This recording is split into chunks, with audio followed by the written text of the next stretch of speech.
Merci de nous rejoindre ce soir encore pour l'actualité sur RTI 1. Voyons tout de suite les titres pour ce 26 juillet. Le président de l'Assemblée nationale de Côte d'Ivoire, Adama Togo, est au Bénin.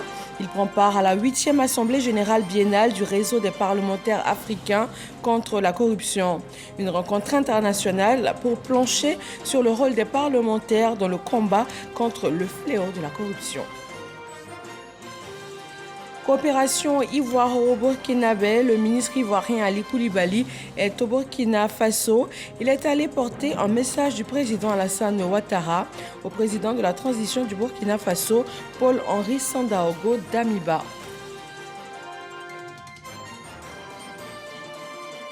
Nutrition et développement de la petite enfance. Depuis 2018, la Côte d'Ivoire exécute dans 14 régions un projet contre la malnutrition pour les enfants de 0 à 5 ans.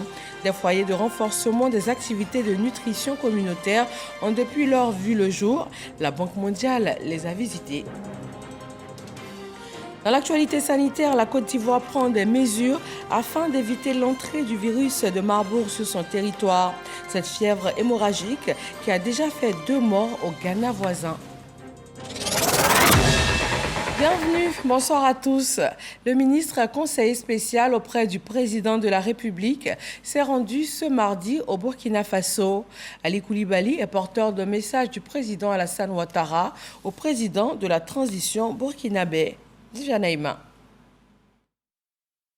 Dans l'objectif d'unir toutes les forces vives du Faso afin de faire bloc contre la montée du péril terroriste ainsi que les conflits intercommunautaires dans ce pays, le président du Faso, Paul-Henri Sandaogo Damiba, a initié récemment un processus de réconciliation nationale pour réconcilier tous les fils et filles du Faso à l'intérieur et à l'extérieur du pays. Dans ce cadre, il avait décidé d'une rencontre de concertation au sommet entre les anciens chefs d'État du Burkina Faso. Une initiative à laquelle le président Blaise Compaoré a donné son assentiment en acceptant de se rendre le 8 juillet dernier à Ouagadougou pour répondre à l'invitation du président Paul-Henri Damiba. Toujours dans le souci de voir le Burkina Faso retrouver la paix et la sécurité. Ce mardi 26 juillet, le président Blaise Compaoré, faisant preuve de grandeur d'esprit, a, dans une lettre adressée au peuple burkinabé, fait son mea culpa et demandé pardon. Le ministre conseiller spécial auprès du président de la République, Ali Koulibaly, était porteur de ce message au président Paul-Henri Damiba. Il était accompagné par Djamila Compaoré, la fille du président Blaise Compaoré. J'appelle tous nos compatriotes, les filles et fils du pays, de l'intérieur comme de l'extérieur, à une union sacrée, à la tolérance, à la retenue, mais surtout au pardon pour que prévale l'intérêt supérieur de notre nation. La gravité de l'heure nous interpelle aujourd'hui à œuvrer ensemble pour trouver des solutions afin de sauver notre nation en péril. Mes chers compatriotes, pour ma part, je demande pardon au peuple burkinabé pour tous les actes que j'ai pu commettre durant mon magistère, plus particulièrement à la famille de mon frère et ami Thomas Isidore Noël Sankara. J'assume et déplore du fond du cœur toutes les souffrances et drames vécus par toutes les victimes durant mes mandats à la tête du pays et demande à leurs familles de m'accorder leur pardon. Je souhaite que nous puissions aller de l'avant, désormais, pour reconstruire notre destin commun sur la terre de nos ancêtres. Ensemble, dans un esprit de patriotisme, donnons-nous la main pour taire définitivement nos querelles et rancœurs. Il est important aujourd'hui de travailler au recouvrement de l'intégrité territoriale, à la reconstruction et à la promotion d'un environnement favorable à l'épanouissement durable pour tous. C'est l'unique voie qui permettra ainsi de mettre fin à nos incompréhensions et conflits intercommunautaires pour lutter efficacement contre le terrorisme qui a tant saigné notre pays et ébranlé ses fondements. Nous le pouvons. Nous le devons à notre cher pays dans un sursaut patriotique. Que Dieu bénisse le Burkina Faso. Sans s'immiscer dans les affaires intérieures du Burkina Faso, le président Alassane Ouattara souhaiterait que le peuple burkinabé, le peuple frère du Burkina Faso entende ce message extrêmement fort de l'ancien président Blaise Compaoré, à qui il accorde l'hospitalité en Côte d'Ivoire depuis 8 ans par humanisme et en raison des valeurs auxquelles il croit, au nom desquelles il y a la dignité humaine et le respect de l'intégrité des personnes. Le Burkina Faso réconcilié, gage important pour résister efficacement devant l'avancée du terrorisme. La Côte d'Ivoire et le Burkina Faso étant 2 pays voisins, 2 pays frères, devant faire front ensemble contre ce mal. Lutte contre la corruption en Afrique, le réseau des parlementaires africains contre la corruption tient sa 8e assemblée générale biennale à Cotonou. Adama Bictogo, le président de l'Assemblée nationale de Côte d'Ivoire, est l'invité d'honneur de ces assises qui se tiennent du 26 au 29 juillet. Moussa Konaté et Adama Sangaré. 8e assemblée générale biennale du réseau des parlements africains contre la corruption. Les parlementaires du continent sont réunis à Cotonou, au Bénin, pour réfléchir sur leur rôle et contribution dans le combat contre le phénomène de la corruption. Chaque année, plus d'1 milliard de dollars sont versés en pots de vin, plus de 2600 milliards détournés. Le montant des fonds soustraits de leur destination par la corruption est 10 fois plus élevé que celui de l'aide publique au développement. Elle constitue une menace pour la stabilité des institutions qu'elle rend d'ailleurs inefficaces, une menace pour la sécurité de nos États avec des guerres partout. Elle sape la démocratie, elle annihile le droit de l'homme, elle dérègle les mécanismes de fonctionnement des États. La corruption, un fléau qui fragilise l'économie des États et qui freine le développement. Les parlementaires africains dénoncent la pratique et n'appellent donc à une synergie pour une lutte efficace. Nous, parlementaires africains, sommes donc clairement interpellés pour jouer notre partition dans le combat contre ce mal, en plus des procédures juridiques fondées sur les dispositions anticorruption efficaces du droit pénal. Les commissions parlementaires d'enquête peuvent permettre de mettre en évidence les responsabilités politiques impliquant le gouvernement dans les allégations de corruption. Invité d'honneur de cette rencontre internationale, le président de l'Assemblée nationale, Adama Bictogo, partage sa vision sur l'engagement des parlementaires face au phénomène de la corruption. Notre statut de représentant et porte-voix des peuples nous octroie la légalité et la légitimité nécessaires pour contribuer au renforcement de la bonne gouvernance dans nos États respectifs en proposant des mesures vigoureuses en vue d'endiguer la corruption. Il paraît opportun que nous, parlementaires, nous nous approprions quelques grands principes et valeurs inhérents au parlementarisme. Il s'agit entre autres des principes de transparence, de reddition des comptes et de redevabilité envers les populations, nos mandants. Il faudrait que les parlementaires que nous sommes n'hésitions pas à prendre la parole, à expliquer les lois et à inciter les milieux associatifs, le secteur privé et d'autres acteurs clés à s'impliquer activement dans la lutte contre la corruption. Le président Adama Bictogo se prononce également sur les initiatives prises par la Côte d'Ivoire pour stopper ce mal qui se dresse contre le développement économique des pays. En 2012, le gouvernement ivoirien a ratifié la Convention de l'Union africaine sur la prévention et la lutte contre la corruption et celle des Nations unies. En début d'année 2022, notre Assemblée nationale a adopté à l'unanimité de ses membres le protocole de la Communauté économique des États de l'Afrique de l'Ouest sur la lutte contre la corruption. Le réseau des parlementaires africains contre la corruption existe depuis 1999. Sa mission, participer activement aux actions de lutte contre la corruption dans les États africains. Conseil des ministres des États membres du Conseil de l'Entente ce jeudi 28 juillet à Abidjan. En amont, le comité des experts s'est réuni pour examiner l'ordre du jour et le projet annuel des performances 2022 du secrétariat exécutif. Michel Digré pour le point de cette rencontre d'Abidjan. Conformément aux dispositions de la charte et du règlement financier du Conseil de l'Entente, le Conseil des ministres de l'institution consacre l'une de ses sessions ordinaires à l'arrêté des comptes des exercices clos. Mais avant, c'est le comité des experts qui planche sur les points inscrits à l'agenda. Son président donne les enjeux de cette 22e session. Le Conseil de l'Entente est sur une bonne dynamique de performance, marquée par des projets intégrateurs innovants, soutenus notamment par un fort attachement aux principes de sincérité budgétaire et d'efficaces mécanismes de veille et de contrôle financier. Notre rôle en tant que comité des experts est de soutenir et de bonifier cette dynamique en examinant dans le détail les différents rapports d'activité à nous soumis, en formulant des recommandations constructives et évolutives. Des recommandations évolutives, l'une des priorités de Marcel Lamontano qui, depuis sa prise de fonction à la tête du secrétariat exécutif, s'attelle à redonner au Conseil de l'Entente son lustre d'antan. Le Conseil de l'Entente n'était pas très visible, il faut l'avouer, au niveau de ses activités.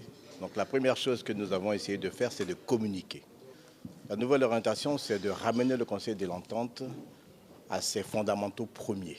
C'est la concertation politique des États, la solidarité, l'entraide. Et dans cette dynamique, en attendant le nouveau plan stratégique, comme vous l'a dit le président du comité des experts, le plan stratégique 23-27, nous avons exprimé la solidarité du Conseil de l'Entente en initiant un plaidoyer en faveur d'une action humanitaire pour le Burkina et le Niger qui souffrent particulièrement des attaques terroristes. Toutes les nouvelles orientations de l'institution sont en attente de validation par les chefs d'État des 5 pays membres. Dans le secteur des hydrocarbures, le tout premier butanier battant pavillon ivoirien vient d'être mis en service.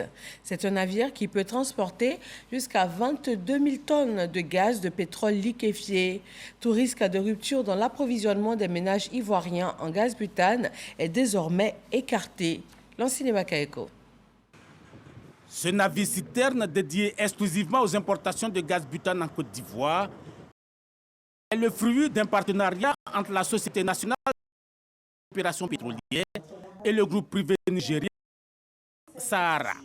L'acquisition de ce butanier vient anticiper les risques de pénurie de gaz butane, surtout que la consommation nationale reste fortement tributaire des importations à hauteur de 90%. La capacité de stockage actuelle de notre pays ne nous couvre que sur 10 jours, pour un objectif de 60 jours. Dans un tel contexte, pour sécuriser nos approvisionnements, il nous fallait disposer de moyens propres de transport tout en augmentant nos capacités de stockage. La mise en service de ce tout premier butanier battant pavillon ivoirien va être couronnée par un projet de construction d'une sphère de stockage de 12 000 tonnes métriques. Pour rendre le gaz butane plus accessible aux ménages et éliminer à terme le recours au bois de chauffe, l'État subventionne le prix d'achat du gaz sur l'ensemble du territoire national. C'est en moyenne près de 30 milliards de francs CFA de subventions annuelles que l'État accorde aux ménages. C'est le lieu d'en appeler au sens du civisme de nos concitoyens, notamment ceux qui utilisent le gaz comme moyen de combustion pour les véhicules de transport. Le ministre Mamadou Sangafoua Coulibaly, qui affiche sa détermination à relever les défis liés notamment à la découverte de l'important gisement pétrolier baleine et l'augmentation du parc électrique pour faire face aux besoins de croissance, a pu visiter ce butanier capable de transporter 22 000 tonnes métriques dans ses différents compartiments. Conclusion, les ménages utilisant le gaz butane n'ont pas à s'inquiéter. Les lignes bougent également dans le secteur agricole avec cette formation des acteurs du domaine. Le ministre de l'Enseignement technique et de la formation professionnelle a eu une rencontre avec une délégation de l'Institut international pour l'agriculture tropicale en vue de bénéficier de son expérience. Isaïo. Favoriser la création d'emplois dans le secteur agricole. Le ministère de l'Enseignement technique, de la formation professionnelle et de l'apprentissage en a fait sa préoccupation. C'est dans ce cadre que le ministre Kofi Nguessan a effectué une séance de travail avec des responsables de l'International Institute of Tropical Agriculture, IITA, venu du Nigeria à son cabinet au plateau. J'aimerais bien dire que l'agriculture n'est pas seulement limitée aux travaux de champs, mais il y a plusieurs opportunités dans le secteur agricole au long de la chaîne de valeur. Il y a certainement des opportunités pour les jeunes et on n'aimerait certainement pas que les jeunes comprennent l'agriculture comme leurs grands-parents ont compris l'agriculture et que nécessairement l'image de la pauvreté associée à l'agriculture soit changée. Le ministère a eu à mettre en place deux grands programmes, l'Académie des talents et l'école de la deuxième chance. Dans le cadre de la deuxième chance, nous sommes en train de rechercher des partenaires qui pourront nous aider à requalifier ou à former de nombreux jeunes au métier. En faisant venir l'IITA de Ibadan au Nigeria, c'est bénéficier de leur expertise d'une durée de près de 50 ans dans laquelle ils sont là-dedans et faire aussi en sorte que l'IITA nous explique le succès retenu ou le succès obtenu des programmes antérieurs et comment former les jeunes sur la chaîne de valeur agricole. Le ministre Kofi Nguessan, à travers ces échanges, veut traduire en acte la volonté du président de la République Alassane Ouattara de former les jeunes à différents corps de métier, notamment l'agriculture. Et la recherche scientifique nous conduit à Yamoussoukro pour la 3e conférence internationale sur les plantes à pesticides. Un cadre pour harmoniser les connaissances en la matière. Kader Sogodogo nous fait le point. Promouvoir les plantes à pesticides pour une agriculture durable et un environnement sain. C'est le thème de la 3e conférence internationale sur les plantes à effet pesticide qui s'est ouverte en terre ivoirienne. Yamoussoukro accueille plus de 200 participants venus du monde entier, pour la plupart des chercheurs. Il s'agit, à travers cette rencontre, d'offrir aux acteurs un cadre d'échange et de réflexion sur les avancées des travaux relatifs aux plantes à pesticides. Un état des lieux sera dressé. Nous sommes confrontés depuis un moment aux effets du changement climatique. Et les effets du changement climatique produisent des gaz à effet de serre qui, à leur tour aussi, favorisent le développement des maladies et des insectes ravageurs. Et normalement, ces maladies et les insectes ravageurs ont une répercussion négative sur la production agricole, la production animale, et aussi sur même nos ressources forestières. Donc le thème, c'est de pouvoir trouver à partir de nos ressources naturelles que sont les plantes, des alternatives pour combattre les maladies, les parasites qui sont responsables des maladies et les ravageurs qui s'adaptent au changement climatique. Les ministères ivoiriens impliqués attendent beaucoup de travaux. À travers la Direction générale de la recherche et de l'innovation, est en train de construire un plan de riposte national pour consolider le schéma de résilience de notre pays à partir de solutions endogènes en lien avec le secteur privé et la société civile. L'alternative d'explorer donc de nouveaux pesticides à partir des plantes sauvages nous paraît idéale et arrive à bonne date. C'est pourquoi le ministre salue cette conférence. Nous avons besoin des résultats de la recherche scientifique pour soutenir nos décisions. Et nous nous appuyons sur les travaux des experts de la communauté scientifique nationale et internationale pour justifier les décisions que nous prenons. Cela nous permet de réduire le risque donc de nous tromper sur les solutions à apporter aux défis environnementaux. La cérémonie d'ouverture a vu la passation entre le Kenya et la Côte d'Ivoire à la tête de la Société internationale pour les plantes à pesticides. Le mandat ivoirien va durer 4 années.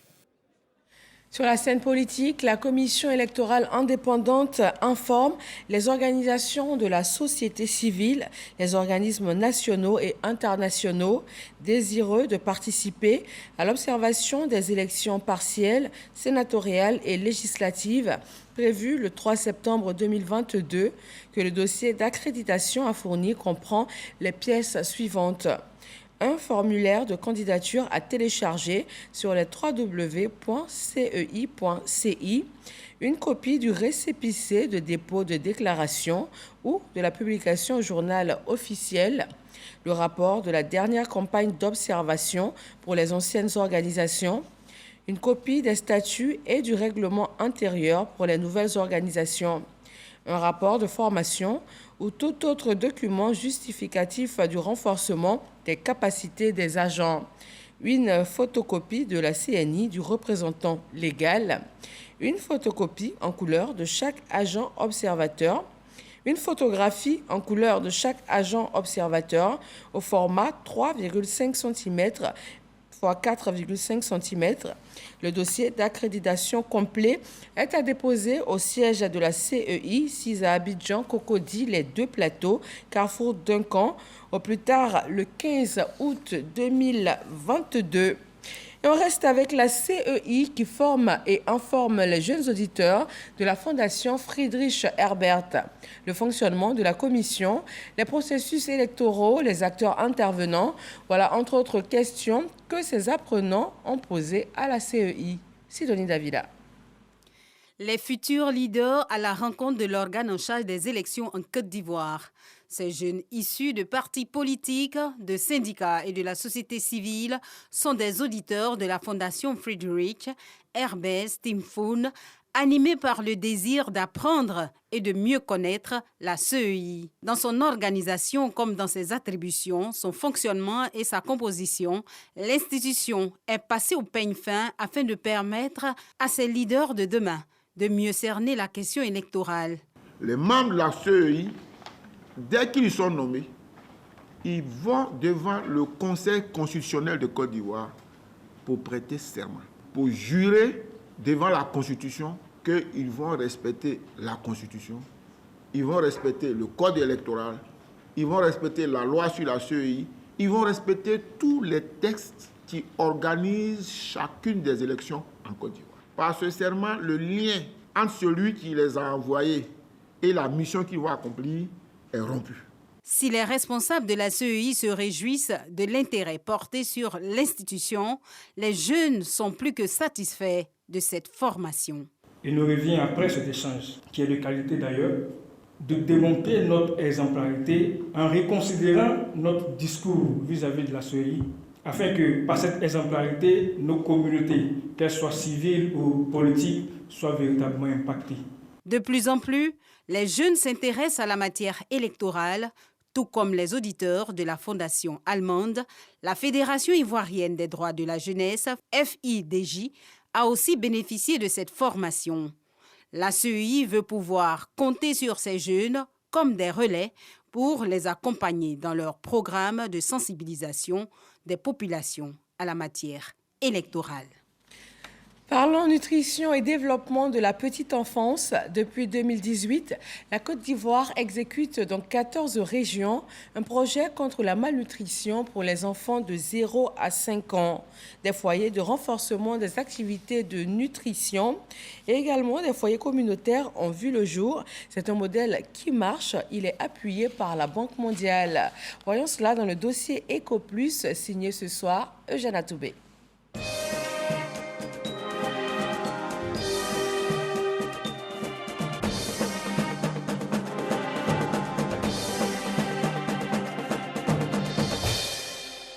Nous sommes à Amanvi, village de la sous-préfecture de Tanda dans la région de Gontougo. Amanvi, première étape d'une mission de supervision de la Banque mondiale dans le cadre du PMN-DPE, projet multisectoriel de nutrition et de développement de la petite enfance. En 2 semaines de présence, la mission de la Banque mondiale a pu passer en revue plusieurs villages touchés par le projet à travers des visites sur site dans 6 régions. Depuis la survenue de la pandémie de Covid, cet appui se faisait de façon virtuelle. Maintenant que la situation s'est calmée, ils se déplacent en présentiel pour venir constater d'eux-mêmes, de manière à nous faire de très bonnes suggestions, de très bonnes propositions pour l'avancée du projet.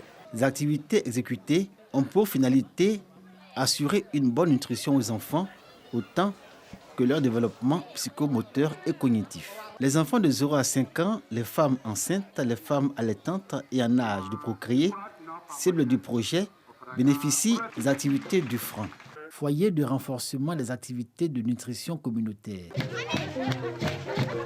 Le corps préfectoral est un maillon très fort. Et ici, le COSNAPE, qui est donc dirigé par le sous-préfet, et ensuite maintenant piloté par le préfet des régions, c'est vraiment impliqué. De sorte qu'effectivement, les difficultés qui peuvent apparaître sur le terrain ont été jugulées pour que nous puissions atteindre nos objectifs qui nous ont été signés par le chef de l'État. Le corps préfectoral joue un rôle fondamental dans la réussite du PMN-DPE. Le sous-préfet est obligé, dans le déroulement des bonnes activités du FRAN, de tenir des réunions, d'être en parfaite collaboration avec la population. Parce que chaque fois qu'il y a des difficultés sur le terrain qui nous sont remontées, nous ne cessons de sensibiliser les populations, de leur faire des recommandations afin de permettre une bonne évolution du projet.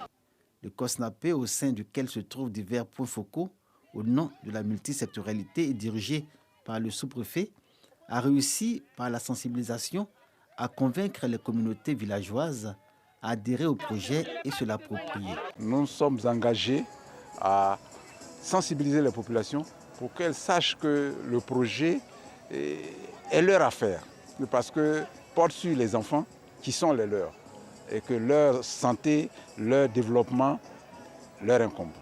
La mise en place des AGR, activités génératrices de revenus, est une dimension importante du projet de nutrition et de développement de la petite enfance. Chaque franc reçoit, sous forme de subvention du PMN-DPE, 500 000 francs CFA non remboursables pour développer son AGR. Tout le monde est content du fait qu'ils ont donné des AGR pour pouvoir s'occuper, puisqu'il y a un bénéfice qui parvient aux animateurs. Ces AGR, non seulement ça motive nos animateurs, mais ça leur permet d'apprendre un métier, d'apprendre à compter sur eux-mêmes.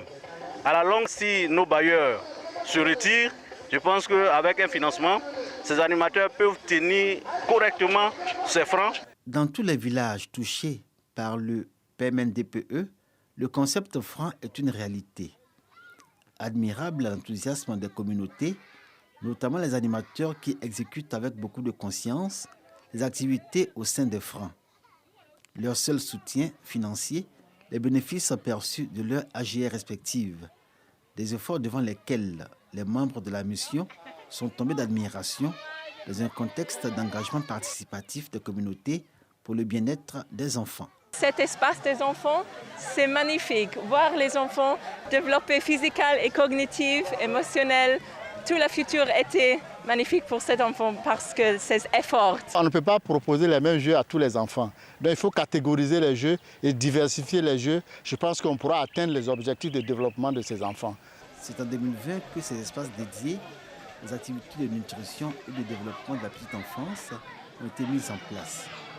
2 ans plus tard, la naissance du PMN-DPE en 2018, projet financé par la Banque mondiale avec pour partenaire Power of Nutrition. Les rapports qui sont partis sont en conformité, j'allais dire pratiquement 100% avec effectivement ce que je veux sur le terrain. Je voulais vraiment dire merci aux populations, aux chefs des villages, aux mutuelles, demander également aux cadres de s'impliquer davantage pour soutenir effectivement ces francs. Ce sont de nouvelles activités avec un nouvel dispositif. Comment renforcer ce que nous faisons, autonomiser nos activités pour que ce soit pérenne avant que le projet prenne fin. Un satisfecit général se dégage de la visite dans les francs de la mission de la Banque mondiale. Pour autant, les partenaires au projet suggèrent au coordonnateur national d'accentuer dans la partie septentrionale de la Côte d'Ivoire les activités spécifiques à la nutrition, la mobilisation communautaire et l'accompagnement des communautés, afin de booster le PMN-DPE via des AGR bien structurés, dans une perspective de pérennisation du projet. Voyons maintenant l'actualité sanitaire avec tout d'abord le point de la maladie à coronavirus en Côte d'Ivoire pour ce 26 juillet.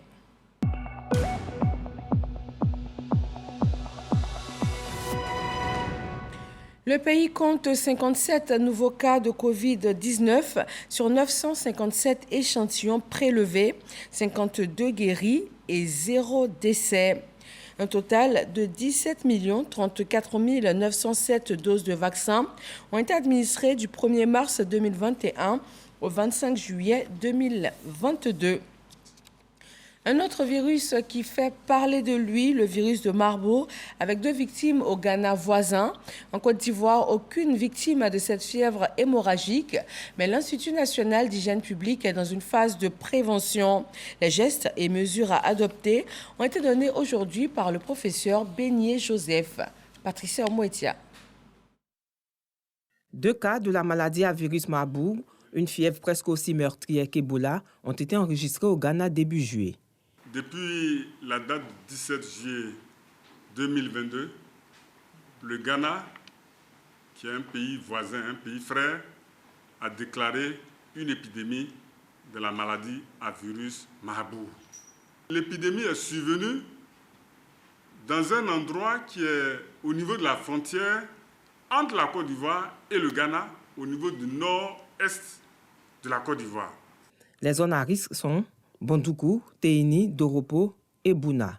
Cependant, le professeur Beignet Joseph rassure. La Côte d'Ivoire a pris des mesures, notamment le contrôle des frontières et la mise sur pied d'un comité de veille. Face à cette situation, les autorités de la Côte d'Ivoire ont pris les devants en donnant un certain nombre d'instructions, notamment en diffusant des directives sur la maladie aux régions sanitaires, aux districts sanitaires, à tout le personnel de santé de la frontière est de la Côte d'Ivoire pour qu'ils sachent, ce personnel-là, reconnaître les signes de la maladie et puis alerter rapidement pour qu'on prenne en charge les cas suspects qu'on aura identifiés. Pour le directeur général de l'INHP, l'Institut national d'hygiène publique, la menace reste permanente car il n'existe pas de vaccin ou de traitement antiviraux approuvé pour traiter le virus. Les mesures de prévention doivent donc être appliquées. En tout cas, au moment où je vous parle, il n'y a aucun cas de maladie à virus Marburg en Côte d'Ivoire. Nous devons éviter de manipuler un animal qui est mort, un animal sauvage surtout qui est mort, ou bien le consommer. Si nous consommons la viande, il faut que ce soit la viande bien cuite. Et nous devons également éviter de toucher les urines, le sang de personnes qui peuvent être suspectes de cette maladie. L'OMS avait annoncé en septembre 2021 la fin du premier épisode du virus de Marburg en Afrique de l'Ouest, 42 jours après l'identification d'un cas unique en Guinée. Des flambées et des cas sporadiques avaient par le passé été signalés ailleurs en Afrique, notamment en Afrique du Sud, en Angola, au Kenya, en Ouganda et en République démocratique du Congo. Et c'est tout pour ce soir. Retrouvez sur le coup de 20h50 sur RTI 1 votre émission Le Débat. Le terme du jour, faut-il légaliser la polygamie? Bonsoir à tous.